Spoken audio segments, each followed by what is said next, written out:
Nuestro ángel guardián. Nuestro ángel guardián, los espíritus superiores y todo tipo de espíritus elevados, por supuesto, que en el combate espiritual nos auxilian. Pero tenemos que poner de nuestra parte. Porque si tú estás en una batalla espiritual y te has comprometido con lo espiritual interiormente, no con el Vaticano, ni con la Iglesia Ortodoxa rusa. Aquí me vienen las palabras de Jesús cuando dice: y llegará el tiempo en que los verdaderos adoradores del Padre le adorarán en espíritu y en verdad. ¿Necesitamos templos? ¿Necesitamos ir a la iglesia para hablar con Dios? Pero si viene en los textos neotestamentarios: y tú cuando ores entra en tu cámara, en tu habitación, y cierra la puerta. Dios escucha, da igual que estés aquí, que estés incluso en un estadio de fútbol con 100.000 personas. Si tú le hablas desde aquí, te está escuchando. No importa dónde estés. No tienes por qué estar en una iglesia, ni muchísimo menos. Ni en una sinagoga, ni en una mezquita, que son lugares que invitan al recogimiento. Por supuesto, yo lo he hecho. Pero sobre todo cuando está vacía la iglesia, cuando no hay nadie. Esto es importante. Por tanto, el llamar a los espíritus superiores, y aquí existe una gama amplísima, está pues en nuestra cultura: Jesucristo, la Virgen María, los ángeles, los santos. Pero es que un maestro espiritual que ha dejado huella en la humanidad también te escucha. Es aquello del yidam, cuando te asalta un ataque de las tinieblas, tener ese yidam. El yidam es la imagen de un profeta, un maestro espiritual, que es como si fuese una ventana, o mejor dicho, un cristal blindado, porque le pones el yidam en el psiquismo y no puede pasar. No puede. Pero cada uno debe tener su yidam, y ese yidam no debes decírselo a nadie. A nadie. Es como la oración del nombre, la filocalia, la oración del nombre de Jesús. Excepto al director espiritual, no debes decir a nadie cuál es tu oración. Por tanto, no les olvidemos. Hay que acudir a Dios, por supuesto, pero esos espíritus también tienen su cometido y nos ayudan. Y cada uno que escoja, porque somos unos cuantos miles de millones, que cada uno escoja al que más le inspire, con el que esté más conectado por la razón que sea, etc. Esto es muy importante. Estar llenos, procurar estar siempre llenos de positividad y no de negatividad. Hablábamos antes de la gente tóxica y de las relaciones tóxicas. El estar positivo es muy importante. ¿Por qué? Porque lo semejante atrae a lo semejante. Esto aparece en el Kybalión. Si tú estás negativo, ¿qué esperas? ¿Qué esperas? Que te rodee. Vas a traer, claro, vas a traer lo que estás sintiendo. Pero si estás positivo, no me refiero, creo que me entienden, no me refiero a estar alegre, a estar eufórico, a estar cantando. Es un estado interior. Pues vas a traer en la medida y de la forma que tú sientas, eso es lo que vas a traer. Lo cual no quiere decir que en un momento determinado pueda aparecer una entidad maligna que Dios permite para probarte. Por supuesto, lo que hablaba antes con esta señora.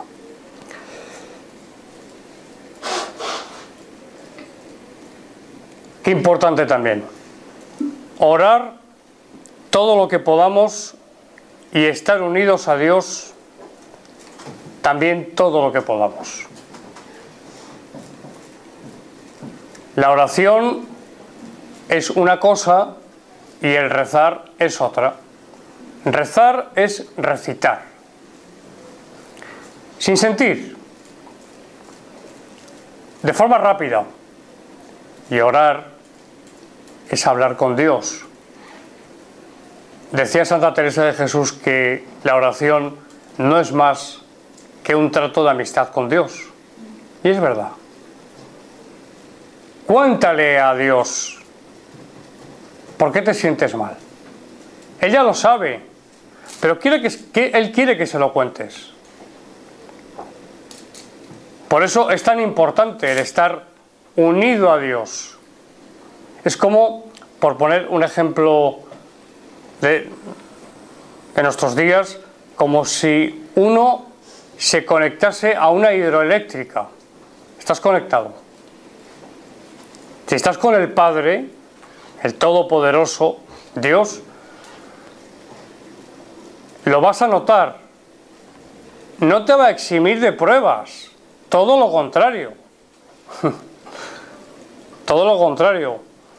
Cuando se dice, también lo dice Santa Teresa de Jesús, si así tratas a tus amigos, ¿cómo tratarás a tus enemigos? Por los sufrimientos. Pero es que también lo habrán leído y me gusta esta frase, que Dios da sus peores batallas a sus mejores soldados o a sus mejores amigos. No encontrarán ustedes la vida de un santo que no haya sido dura, difícil, llena de pruebas, pero al límite. No la encontrarán. Si alguien la encuentra, que me diga quién es.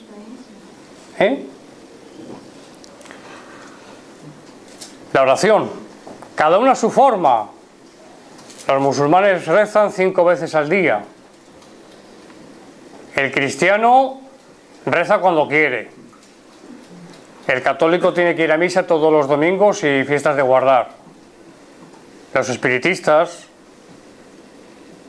rezan, oran, se dirigen a Dios cuando quieren, cuando sienten la necesidad, donde estén. Creo que es lo más acertado, porque fue lo que Jesús predicó. Pero no ya porque lo predicase Jesús, es que es la verdad. Dios te escucha siempre, siempre. Es que Dios no me escucha, yo esto lo he escuchado igual que ustedes. Es que Dios no me escucha, nos escucha a todos. Otra cosa es que te conceda o no te conceda ciertas cosas, pero es que Él sabe más que tú, sabe más que nosotros, más que yo, más que todos. Es Dios, es el sabio. Como dice el Corán, el que está bien informado, el que sabe el porqué de todo, y si lo que le estás pidiendo te conviene o no te conviene, aunque tú creas que te conviene, Él sabe que no. Bueno, esto lo he dicho antes, pero lo voy a mencionar. Apartarnos de todo aquello que nos descentre y que nos quite la paz interior. ¿Esto es egoísmo? No es egoísmo. Es defensa. es defensa y forma parte del camino. Si hay alguien como persona, si hay una actividad, la que sea, que te aleja de lo espiritual, si estás en un camino espiritual, el que no está en un camino espiritual, pues que haga lo que quiera, pero si estás en un camino espiritual, debes apartarte de esa actividad, de esa persona que te influye negativamente, que ofrece, por ejemplo, voy a poner un ejemplo, que te ofrece beber, que te ofrece drogas. Bueno, pues esa persona hay que apartarla de nuestra vida. Lo que quita la paz no viene de Dios. Lo he dicho antes. Y es verdad. Dios es paz. Otro punto que yo venía por la calle y observo mucho, porque observando se aprende. La humildad. La humildad. ¿Alguien en la sala me puede definir o compartir con los demás qué es para él o para ella la humildad? Porque pensamos que la humildad, quizás por tradición, que la humildad es arrastrarnos por el suelo y que nos pisoteen. ¿Qué es la humildad? Una ilusión. ¿Dónde estoy? Fede. Ah, Fede. Una ilusión. Sí, ¿Por qué? porque no existe la humildad. Tiene profundidad. Sí. Sí, yo creo que la humildad es ser uno mismo y ser lo máximamente justo posible. Eso es lo que digo. Ser uno mismo Sí. y, bueno, tener en cuenta un poco los sentimientos de los demás y comprender a los demás y, bueno, pues creo. Sí. Sí, la humildad es el reconocimiento de nuestras imperfecciones. Y es un reconocimiento tranquilo y sincero. Cuando el individuo reconoce sus imperfecciones y no solamente las reconoce para sí, sino que además las demuestra a los demás, entonces eso es ser humilde. Pero amigo, eso es un trabajo muy difícil. Claro, claro. Pero muy difícil. Pero es la madre de todas las virtudes. Forma parte directísimamente del combate espiritual. Si estás en un combate espiritual, la humildad tienes que tenerla muy bien asentada para que no se vaya uno por las nubes, que esto ocurre.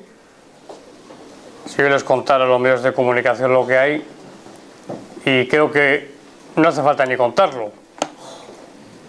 Es que es la verdad. Es que es la verdad.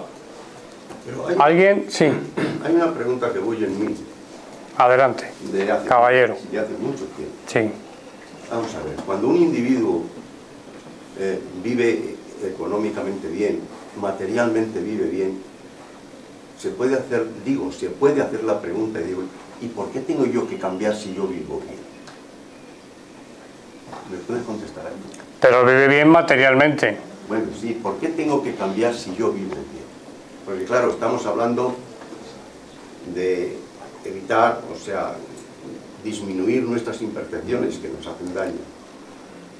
Estamos hablando de todo eso, de todas las imperfecciones que tenemos que nos hacen daño. Bien, pero un individuo puede decir, bueno, ¿y por qué tengo yo que cambiar si la vida me va bien?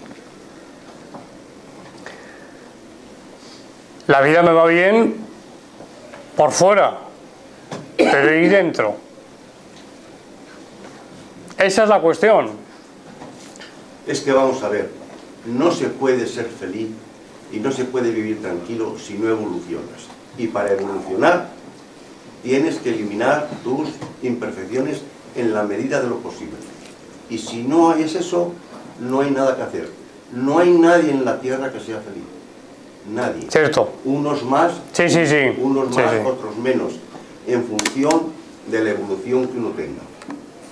Y en función de lo que decíamos antes, de la humildad, reconocer los defectos, y no solamente reconocerlos, sino trabajar para erradicarlos. Uno puede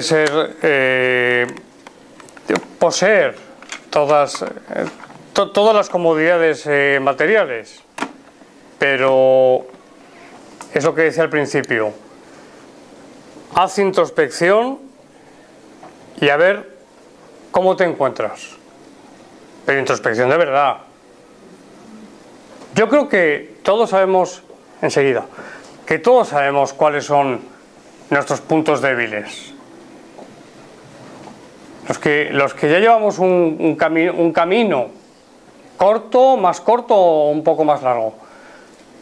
Todos sabemos dónde fallamos y dónde debemos especialmente trabajar.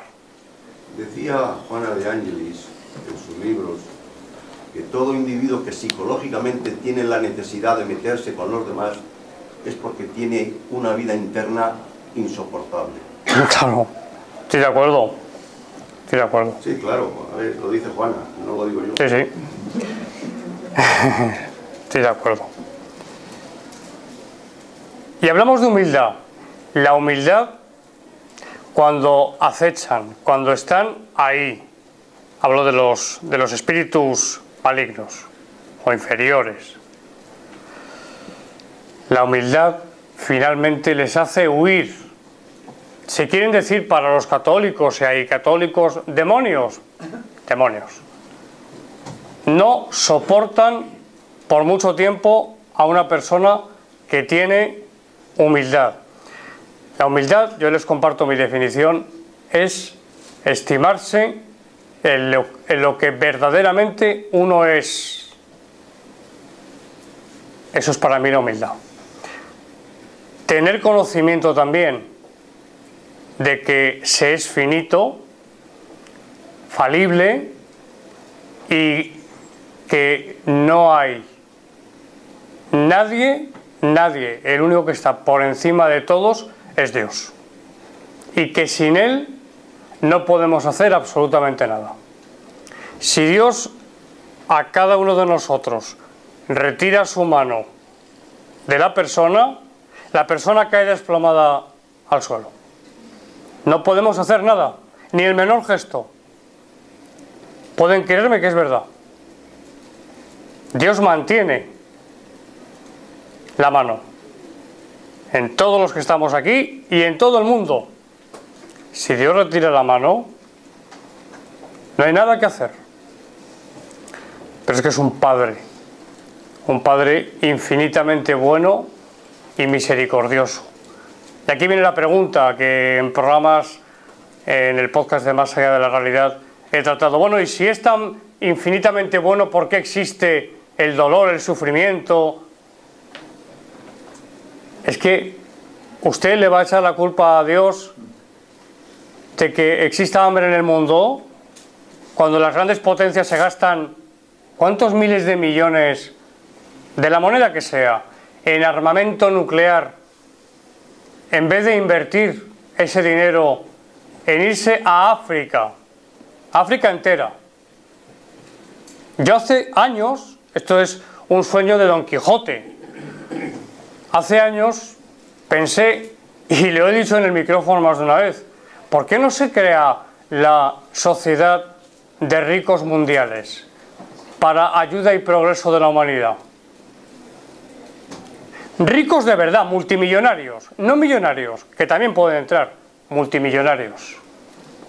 ¿Por qué? ¿Pero qué se hace con tanto dinero?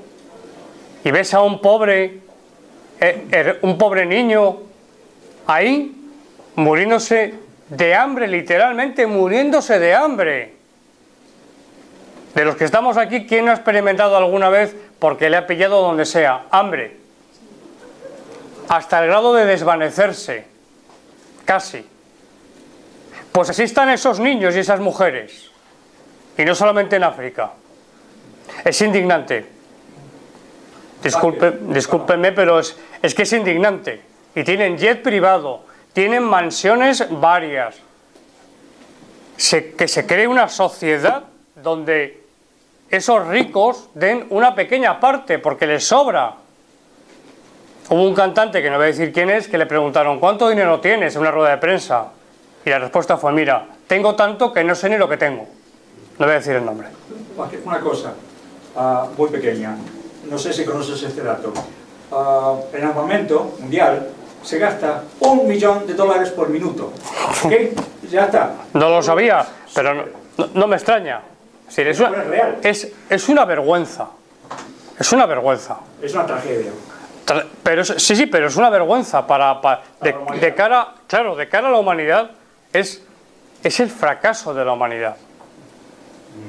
Que haya personas que se mueren de hambre. Cada 3 segundos muere un niño de hambre. Que se mueren porque no tienen que comer.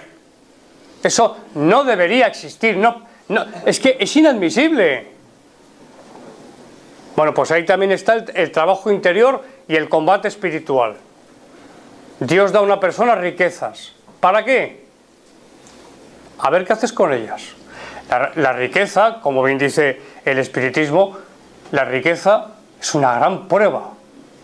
Es una gran prueba. Porque si la pobreza es una prueba dura, la riqueza es aún peor. Porque da lugar o facilita el acceso a vicios y a cosas que emponzoñan el alma. Ahí está el resultado, no hay más que decir. Esto es muy importante. Tener fe, pero fe de verdad, esperanza y caridad, las 3 virtudes teologales. Pero no las cito porque sean las 3 virtudes teologales, es que son sustento del ser. Jamás perder la esperanza. Nunca. Esto lo decía don Germán. A mí alguna vez directamente en su salón. Se pueden perder muchas cosas, pero la esperanza, nunca. Porque en un momento te cambia la vida. En un momento. Aunque una persona crea que está hundida en todos los sentidos, Dios puede levantar a esa persona con la aparición de una persona en su vida que le da sentido a su vida, por ejemplo. No sabemos. Aquí entra el suicidio, que es un tema para una conferencia, y hablar de fenómenos paranormales en torno al suicidio y demás. Santiago. Sí. No, solo quería hacer un matiz respecto a su gran aportación con sus programas en el tema del suicidio, a cuánta gente usted ha convencido de que no cometiera semejante burrada, lo cual está... Muchísimas gracias. Creo que es una de las muchas contribuciones que usted ha hecho. Es cierto, y le agradezco que lo diga, pero como decía mi amigo el ermitaño, la gloria para Dios, y como decía otro amigo que era sanador espiritual, las medallas para el de arriba. Pero es verdad que a través del programa hay un número de casos que no son 2 ni 3, de personas que se iban a suicidar y que a base de escuchar a mí y a otros miembros invitados, personas que de vez en cuando intervienen, pues así te lo dicen después. Incluso llamar, recibir un mail y en ese momento, de madrugada, a las 2 de la madrugada, recuerdo un caso en Andalucía, y girarme como por impulso al ordenador, estaba en el escritorio, el ordenador, girarme y ver que entra un mail.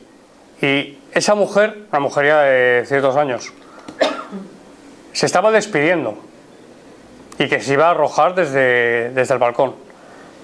Inmediatamente le dije, por favor, mándeme un número de teléfono donde pueda hablar con usted.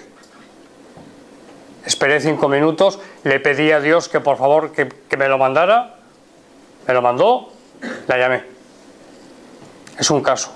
Estuve hablando con ella 4 horas más o menos, intentando, que lo conseguí, disuadirla de que hiciera lo que me estaba diciendo en el mail, y no era una llamada de atención. Así que bueno, también hacemos esas cosas. Aparte de hablar de misterios, también procuramos darle un enfoque humano al programa. Sí, creo que es un matiz entre lo que es periodismo de misterio mundo irondo, por sí, la expresión, sí, y el periodismo de misterio con una vocación. Entonces, por eso lo agradezco personalmente. Pues muchísimas gracias. Muchas gracias. Bueno,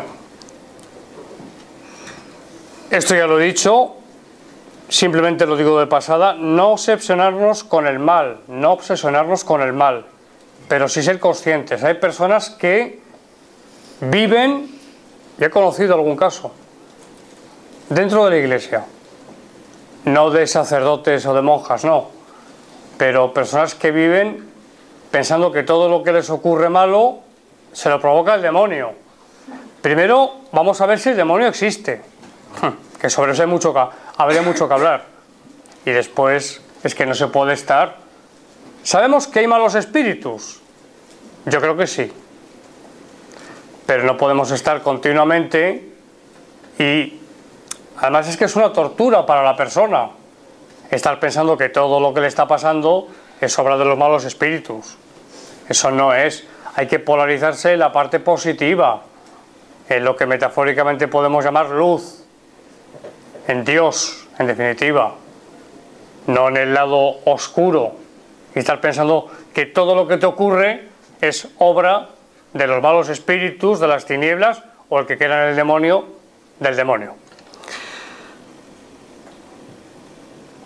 Esto hay que aplicarlo. ¿Hay aquí alguien que no tenga ningún problema? ¿Ningún problema? Ya quisiera. Todos tenemos problemas. Todos tenemos problemas. ¿Saben ustedes cuál es el secreto? Algunos lo sabrán ya, pero yo lo digo. El secreto para que ese problema, no voy a decir que deje de ser un problema, pero tenga mucha menos importancia y no te atormente. Dejarlo todo en manos de Dios. Hay una frase del Padre Pío que es: reza, confía y no te preocupes. La preocupación es inútil. Dios, que es misericordioso, escuchará tu oración. Ahí lo dejo. Por tanto, hay que dejarlo todo en manos de Dios. Pero ojo, también poner de nuestra parte. Porque de nada vale que le digamos a Dios: Dios mío, en tus manos lo dejo, y tú te tumbes. Eso no puede ser. Hay una frase, creo que es textual, que aparece en el libro de Kardec, El Evangelio según el Espiritismo, que dice que Dios ayuda sobre todo a los valientes. No es que a los demás no les ayude, todos somos criaturas y nos quiere a todos por igual, nos ama a todos por igual.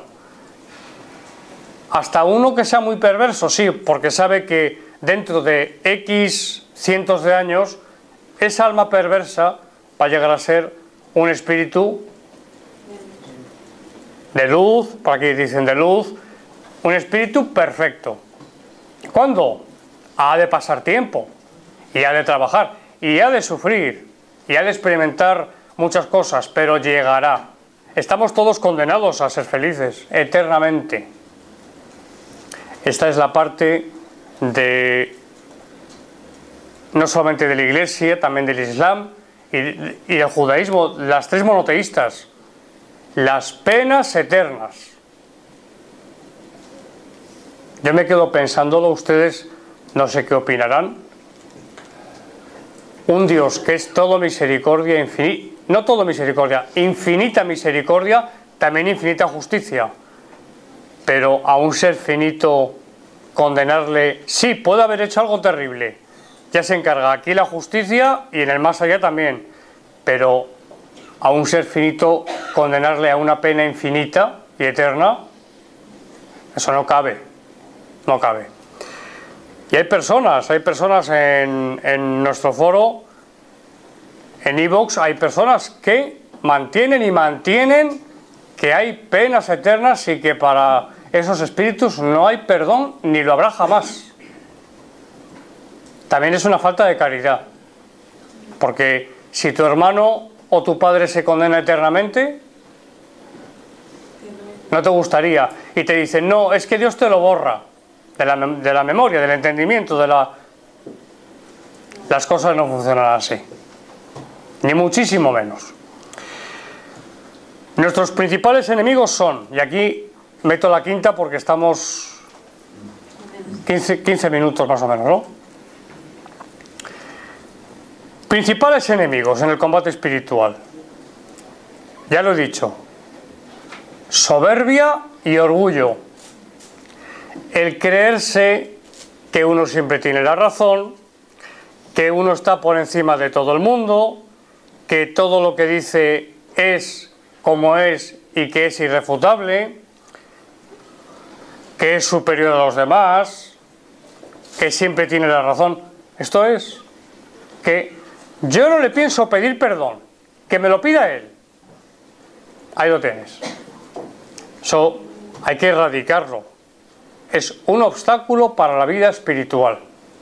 La soberbia, dicen que en la versión de la caída de Satanás, que pecó por soberbia, eso hay que erradicarlo por completo. Una persona puede tener carácter, una persona puede ser vehemente, pero eso no es soberbia. Y es más, la falsa modestia es peor que la soberbia. Las mosquitas muertas son peores. Son peores. Atención con esto. El tener miedo. Esos espíritus juegan mucho, juegan entre comillas, porque es un juego peligrosísimo, insuflándonos miedos. Y además saben cuáles son nuestros puntos débiles. Así es. Por tanto, ¿cuál es el antídoto? Confiar en Dios y decir, Dios mío, tú sabes que yo creo en ti y que tú todo lo puedes. Protégeme y que se haga tu voluntad. Ya se encarga Dios, ya se encarga.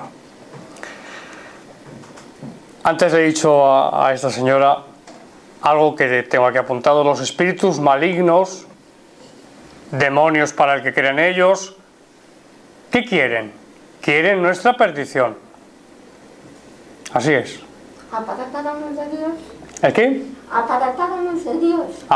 Apartarnos de Dios y que seamos tan desgraciados como son ellos. Que no tengamos ni un segundo de paz. Ellos no la tienen. No tienen sosiego. No pueden tenerlo. Donde hay malignidad, no hay paz. Es una contradicción en términos. Bueno, aquí esto lo hemos escuchado muchas veces, tiempo atrás, pero es cierto. La concupiscencia de la carne. ¿Esto qué es? Los vicios. Los vicios que le otorgamos a la carne.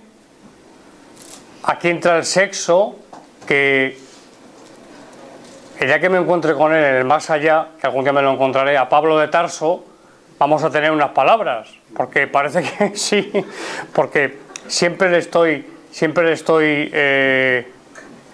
en algunos puntos. Él no conoce a Jesús. Pablo de Tarso no conoce a Jesús. Yo he llegado a escuchar que Pablo era un apóstol de Jesucristo, pero por favor, hombre, por Dios. Los apóstoles eran 12. Y Pablo de Tarso no conoció a Jesucristo. Hubo un comentario el otro día en iVoox. Sí, pero le vio cuando se cayó del caballo. es que ni siquiera cuando se cayó del caballo, no vio nada, quedó cegado, no le conoció a Jesús. Y la iglesia es paulina, la teología en un gran porcentaje es paulina, la teología. Esto es, de verdad, es tema también para otra conferencia, presidente. Es tema para una conferencia. Es tema para una conferencia.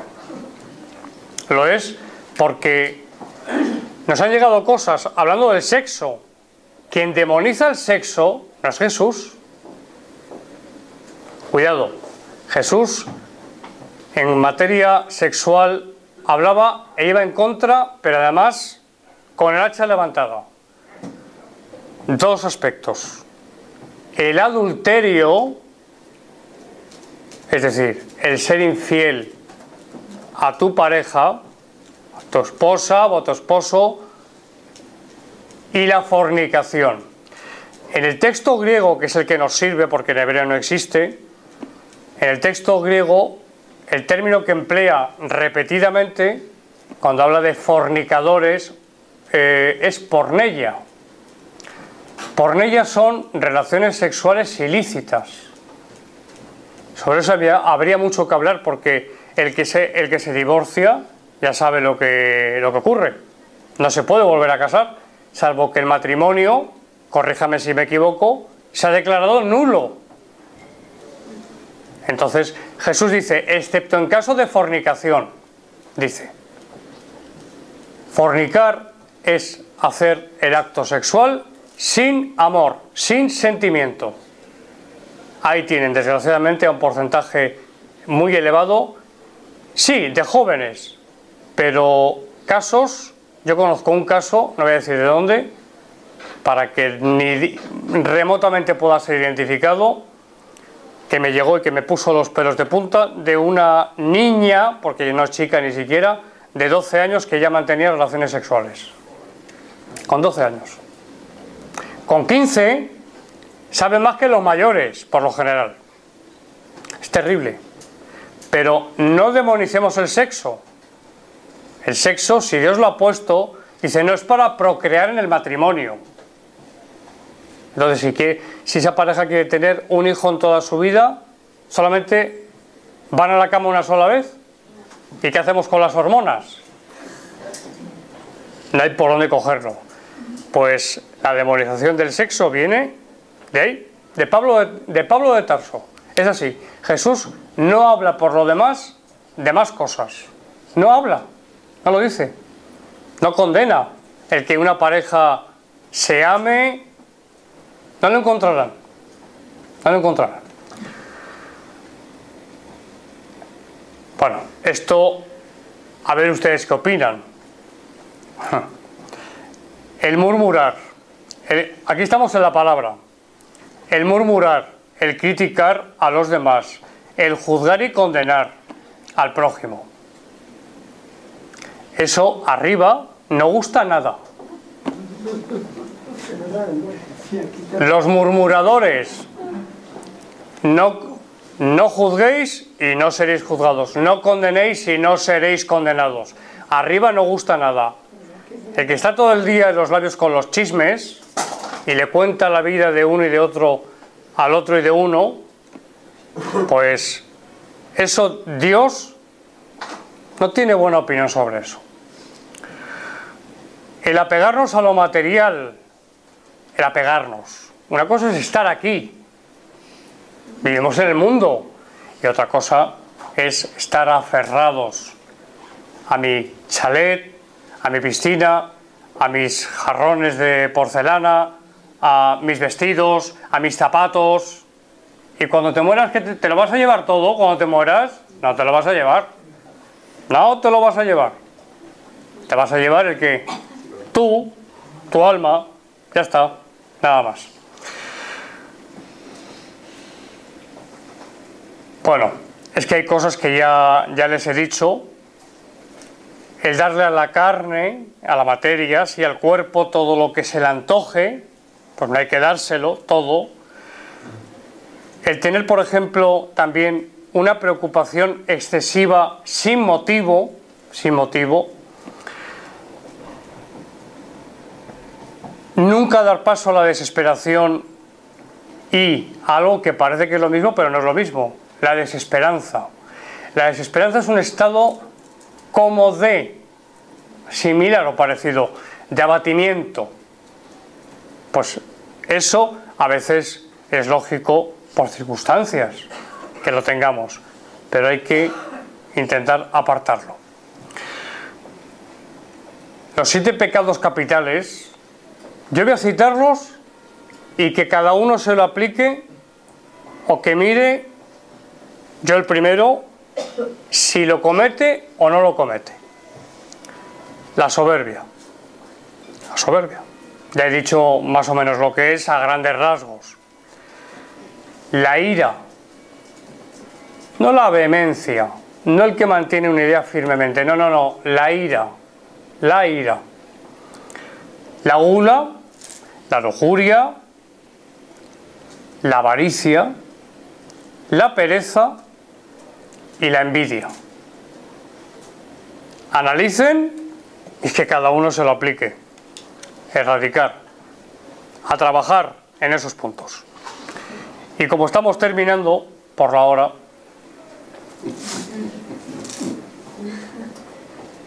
voy a lo que decía nuestra amiga. Los malos espíritus que pueden estar rodeándonos o rondándonos para insuflarnos malos pensamientos, malos sentimientos, malas emociones, en definitiva, intoxicarnos de mal. ¿Con qué objetivo? Ya lo he respondido. Por eso hay que estar muy atento. Estamos hablando de ascesis. Esto es ascetismo puro. Ascesis es ejercitarse, entrenarse. ¿En qué campo? En el campo espiritual, en el ámbito espiritual. Aquí tenemos, como ya para finalizar, una serie de cuestiones que son falsas, a veces, otras veces son auténticas, pero que es que se dan. Falsas revelaciones. Cuando alguien dice, Dios me ha revelado tal cosa. Yo he conocido a algunas personas, y no pocas, que Dios les revela todo, prácticamente. Cuidado con eso. Hay que tener discernimiento, el discernimiento de espíritus, la discreción de espíritus, y decir, cuidado, este espíritu se puede estar disfrazando de luz, pero no es de luz. Así que cuidado. ¿Cómo lo sabemos? Por el contenido de lo que dice, por su discurso, por lo que nos insufla, si es insuflado. También las falsas visiones y también las falsas apariciones. Hay apariciones, incluso, no digo ya, por ejemplo, Padre Pío, se le aparecía su director espiritual, un doble etérico, no era su director espiritual, que le decía todo lo contrario de lo que al día siguiente le decía su director espiritual. Esto es un ejemplo simplemente. Es decir, que podemos tener falsas apariciones. Un fraile, tiempos de San Francisco, siglo XIII, que se le aparece Jesús, nada más y nada menos, y le dice, hagas lo que hagas, estás condenado al infierno eterno. Eso viene en Celano, que fue el biógrafo contemporáneo de San Francisco de Asís. Aquel pobre monje, fraile, entró en un estado depresivo porque Jesús le había dicho en una aparición que hiciera las mortificaciones que hiciera y el trabajo interior que hiciera, que estaba condenado al infierno eterno. Y San Francisco, también llamado el Alter Christi, yo creo que es uno de los santos más santos que han pasado por este mundo, le fue revelado, el Señor le reveló lo que le pasaba a ese fraile y le llamó, le dijo, mira, la próxima vez que se te aparezca, fíjate en sus pies. Si no son pies normales y además hermosos como los del Señor, atiende bien lo que te dice. Y resulta, cuando se le apareció, que eran pezuñas y le dijo el fraile: ven aquí que te voy a llenar la boca de estiércol. Y en aquel momento desapareció. Y jamás le molestó aquel fraile, dice el texto de Celano, que prosperó en lo espiritual y que alcanzó una cota de santidad bastante elevada. Y bueno, es que podremos estar toda la noche, ¿verdad? Ya les he dicho que trabajan en el psiquismo, obsesiones ninguna, por favor. Trabajan en nuestra esfera afectiva, emocional. Hay que blindarse. Cada uno como crea conveniente, pero hay que protegerse. Cuando dice Pablo, ahora hablo a favor de él, Pablo de Tarso, dice: porque no luchamos ni contra carne ni contra sangre, sino contra principados, potestades, tronos. Es decir, viene a decir que nuestra verdadera lucha, aparte de que el compañero de al lado nos caiga mal, no es mi caso, realmente la lucha verdadera es la lucha espiritual, el combate espiritual. Y ahí están esos espíritus, demonios o difuntos. Las dos cosas, puede ser, eso que cada uno tenga su opinión. El caso es que son malos, inferiores, por tanto, en desarrollo espiritual, pero se puede tener un desarrollo espiritual corto y no ser malo. Y los hay que en concepto tiempo son muy viejos espíritus, pero se han obstinado en el mal y de ahí no se mueven. Y ya por último, lo que les he contado del fraile es verdad, porque se presentan con buena apariencia, se disfrazan de luz para engañarnos.